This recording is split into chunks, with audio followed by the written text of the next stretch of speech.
Welcome to the first ever Schools Eco Innovation Award, sponsored by Environet, leading Japanese knotweed eradication specialists.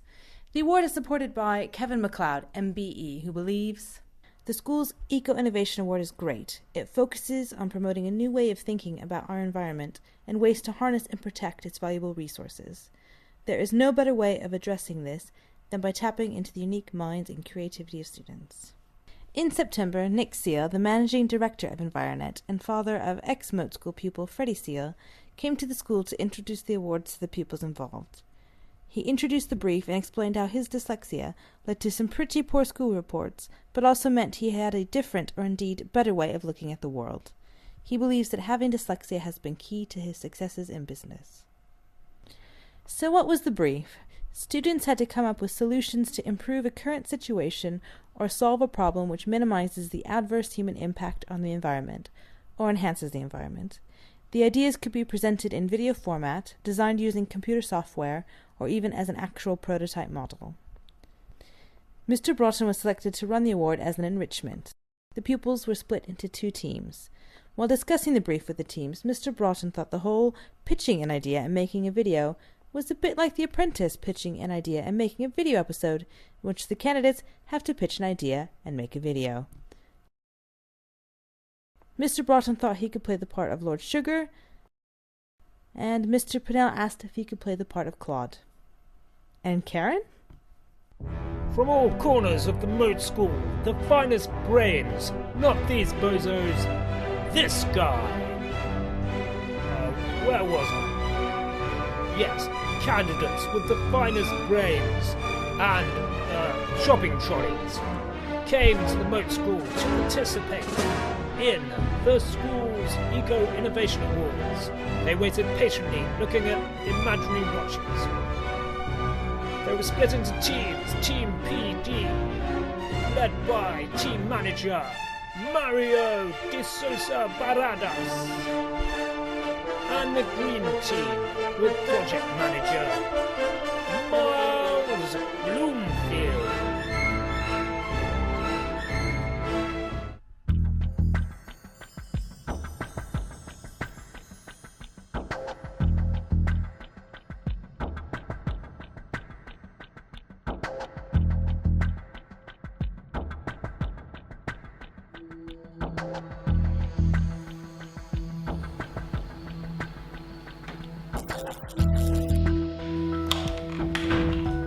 Yes? Please can you send the candidates in? Yes, certainly. Thank you. Candidates, Lord, Sir, will see you in the gathering room now.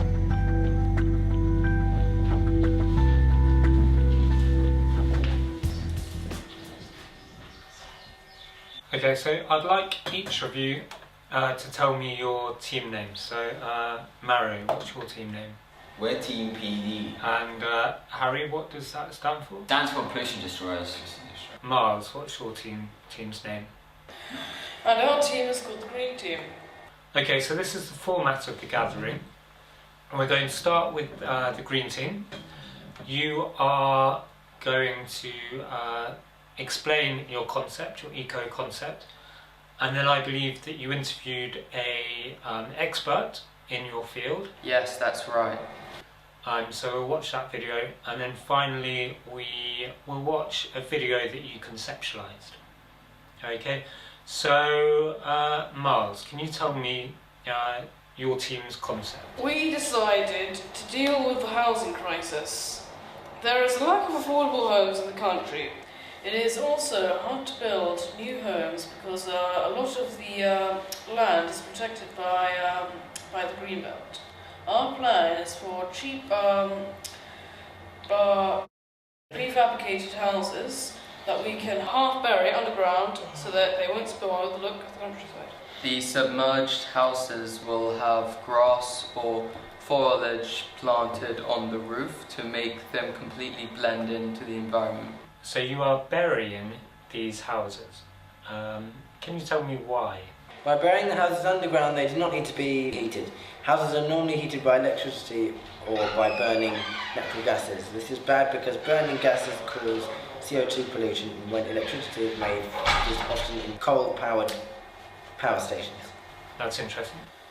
The earth is a natural insulator. The sun warms the earth during the day, and the earth slowly releases the warmth at night, keeping the house nice and warm when people need it to be during the night.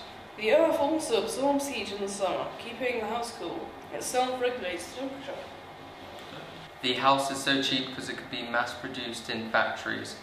Then the components, for example, the different rooms can be delivered to the location on a lorry. You can slot the different rooms together like a jigsaw puzzle and make different layouts, but each component is the same to keep costs down. All the plumbing and electrical wires are embedded in the walls, so the house is ready to go straight away without having to employ plumbers and electricians. We think a house with 4 components, a bedroom, a kitchen, a bathroom and a living room, could cost about the same as a family car. Right, so you asked an expert about the viability of your concept. Can you tell me, Louis, who was your expert? It was Miss Elias. Do you think the earth is a good insulator? If you were to build a house underground, Yes. I believe that it is a very good insulator, and a lot of ancient people used to build their houses underground for that reason, because it doesn't freeze. So even if it's freezing above ground, underground it's not freezing. And I think if it's very hot outside, it stays cool. So yes, it's a really good insulator. So what I know about the insulation from personal experience is from building an ice cave. So about 20 years ago, my husband and I did an ice cave building course in California, where we used to live. And we went out into the countryside, and it was heavy snow, and we built a cave deep into the snow. The snow was about 15 feet deep. So we burrowed down into it, and then we slept in the cave. It was like an igloo underground. But what I know from that experience is that it was warmer in the cave than it was above ground, because it never freezes down there, and it was absolutely freezing above ground. So as long as you're below ground, then yes, it's insulating you. Second question, what problems would there be building a house underground? Well, constructing it would be a problem, and you'd have to make sure the earth didn't cave in. But once you've actually built it, I think the biggest problem is condensation, which means that there'd be a lot of water building up on the walls of your house, moisture, and then that can cause mould, will dampen mould. So to combat the condensation, which is the main problem I think you get if you're building a house underground, you would need to create a system that got rid of the moisture, so some kind of venting system, and you might actually have to have a motor to condition the air, like an air conditioner, and you would also need to build a membrane around your structure to keep the moisture out. The final question, what benefits would there be having a lawn on the roof? I think there's loads of benefits. So we don't do it very much here, but we used to. In olden times, the Vikings and people like that used to have grass on their roofs. So it's good insulation, but it's also really good because it collects rainfall, and so it protects your house from damage from rain, and it's good for the environment because it sort of holds the rainwater for a while, and those plants are busy photosynthesizing, turning the carbon dioxide into oxygen, filtering out the pollution, doing all of that stuff. So it's got way more benefits than disadvantages. Okay, it's time for the advertisement from the Green Team. So can you please avert your eyes to the TV?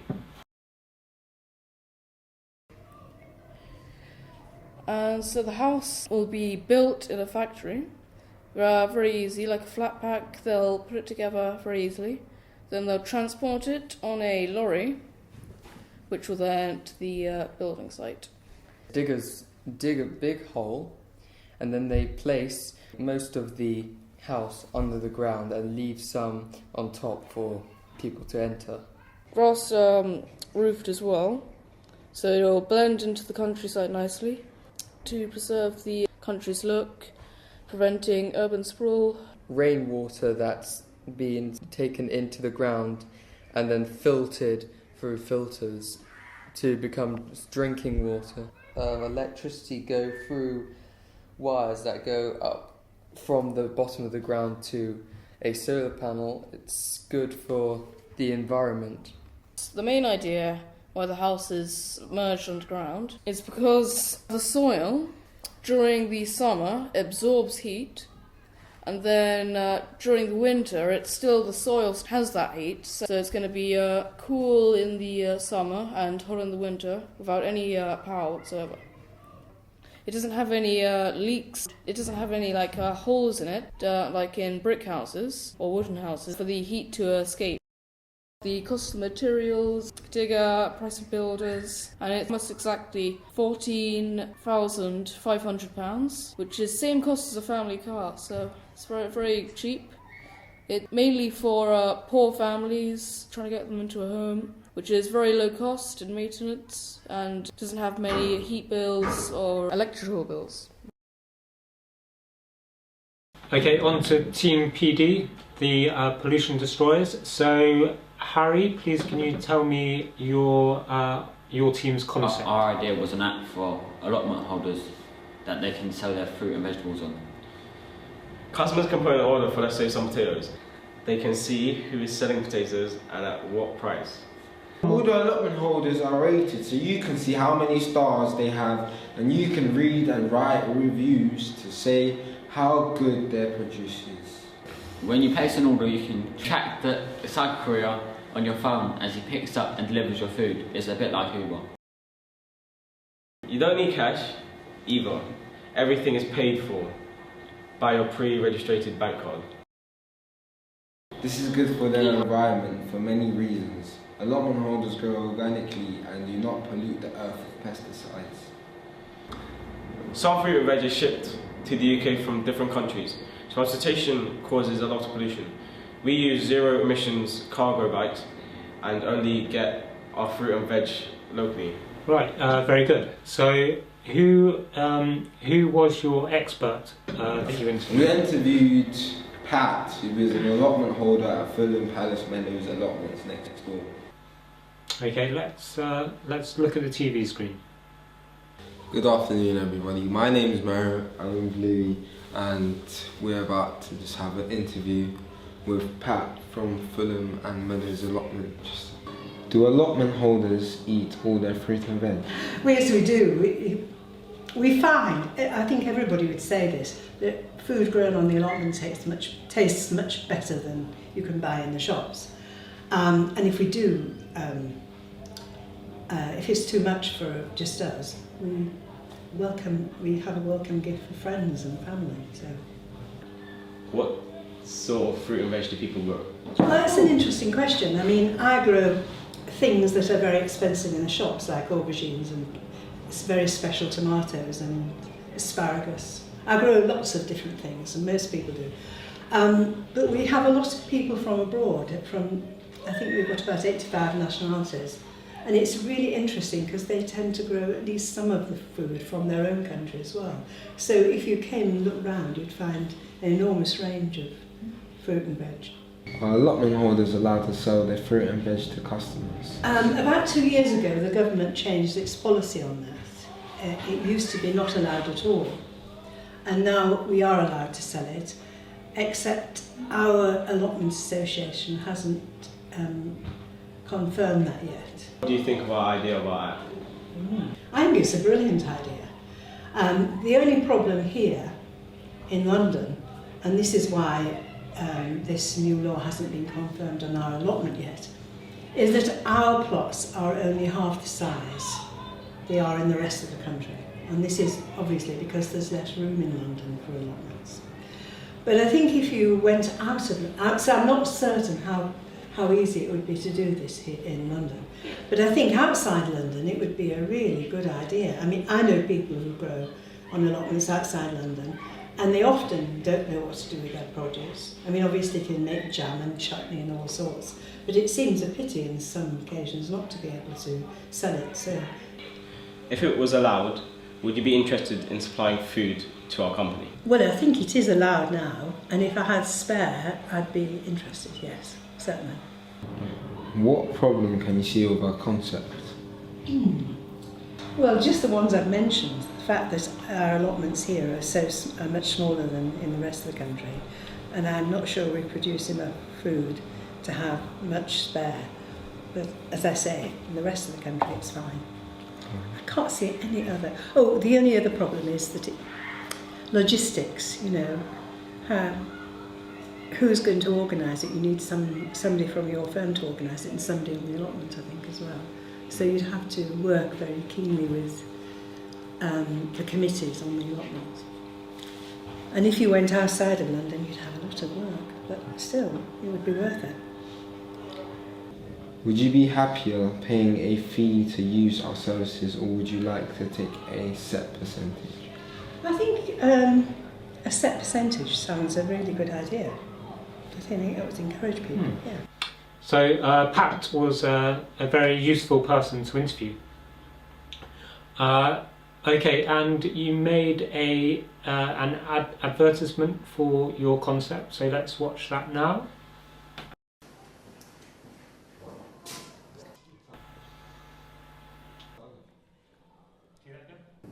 Tomatoes.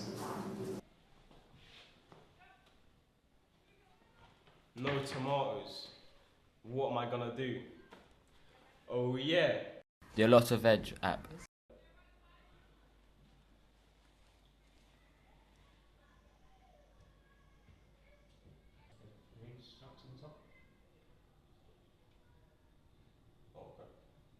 Welcome to the A Lot of Veg app.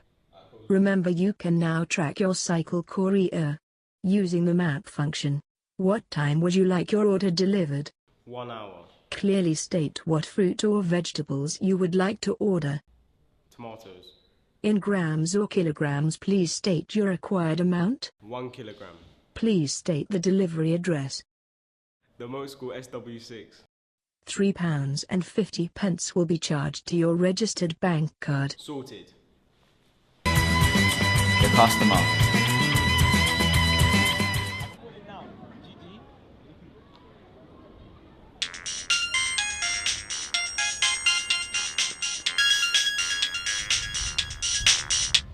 Tomatoes again. The cycle courier.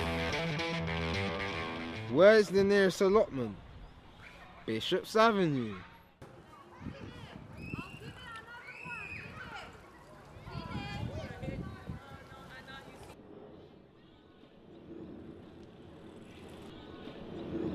You right? Yeah. I think I got order for 2 tomatoes. How many? 2. Okay.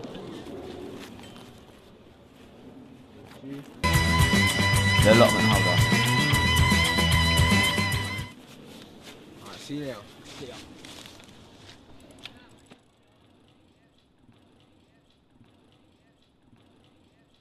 I better see this, I better come out. The caretaker. Hello? I think I got order for the chef. Alright, thank you.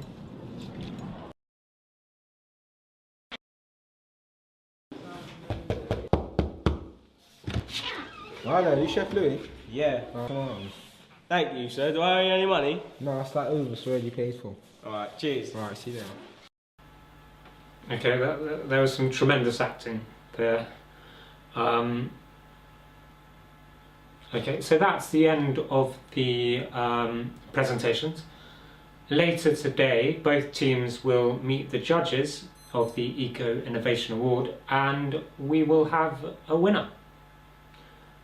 Are there any staff notices?